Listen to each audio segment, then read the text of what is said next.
मुंबईला आपण मायानगरी आणि स्वप्नाचं शहर म्हणून ओळखतो आणि देशाची 6.16% GDP ही मुंबईमधूनच मिळते.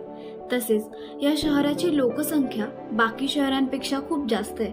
बिझनेसमॅन आणि कलाकारांचं शहर म्हणून मुंबई हे एकेकाळी बॉम्बे ह्या नावाने ओळखले जात होते. आणि तुम्हाला माहिती आहे का, मुंबई हे शहर हुंडा म्हणून एकेकाळी एका परदेशी राजाने दुसऱ्या परदेशी राजाला दिले होते. असेच काही इंटरेस्टिंग फॅक्ट्स आज आपण जाणून घेऊ. खरं तर मुंबई जशी आज आपल्याला एकत्र दिसते तशी ती पहिल्यापासून एकत्र नव्हती. तर मुंबईमध्ये फक्त 7 बेटं होती. ती म्हणजे माहीम, परेल, माझगाव, कोलाबा, लिटिल कोलाबा, बॉम्बे आणि वर्ली. जेव्हा पोर्तुगीज भारतात आले तेव्हा त्यांनी देशातील इतर प्रदेशांप्रमाणे 1534 मध्ये मुंबईवरती राज्य करणं देखील सुरू केलं. प्रत्येक बेटावरती त्यांनी जागोजागी फोर्ट उभारले. तिथूनच ते ट्रेडिंग करत असत. सॅल्सेट इस्लँडवरील मड फोर्ट त्यातील सर्वात महत्त्वाचा होता. 1612 मध्ये बॅटल ऑफ शॉर्ली लढली गेली, ज्यामध्ये इंग्रजांकडून पोर्तुगीज हरले. तिथूनच ब्रिटिशांचं वर्चस्व मुंबईवरती सुरू झालं.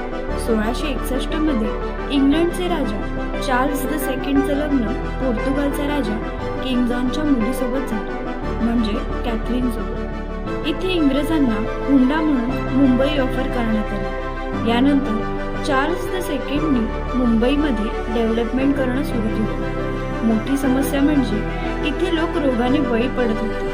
त्यामुळे इंग्रजांनी इस्पितळं बांधली आणि लोकांचे राहणीमान बदलून त्यांना स्वच्छतेचे महत्त्व पटवून दिले.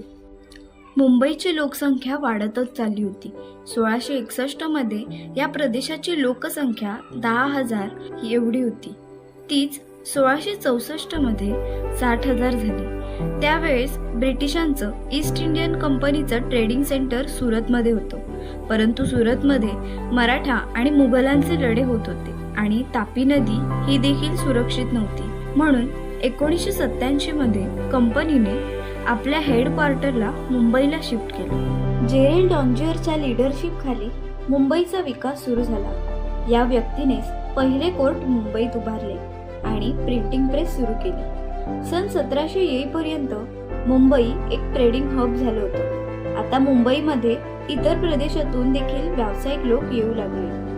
सन 1757 मध्ये ब्रिटिशांनी बंगालच्या नवाब सिराजुद्दौलाला लढाईमध्ये पराभवी केले आणि बंगालवर राज्य करणं सुरू केलं.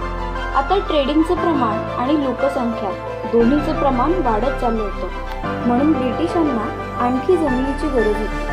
तसेच 7 बेट जोडले गेले पाहिजे होते. 1782 मध्ये लँड रिक्लेमेशन प्रोजेक्ट सुरू झाला, ज्यामध्ये 7 बेट जोडले जाणार होते. 1845 ला हा प्रोजेक्ट कंप्लीट झाला आणि आताची मुंबई रूपास आली. सो गाईज, ही गोष्ट होती मुंबईच्या निर्मितीची. तुम्हाला हा व्हिडिओ आवडला असेल तर त्या लाईक बटनाला क्लिक करायला विसरू नका. आणि मुंबईशी संबंधित अशा अनेक रंजक गोष्टी जाणून घ्यायच्या असतील तर आमचे YouTube चॅनल चिकित्सा मुंबईला सबस्क्राईब करायला विसरू नका.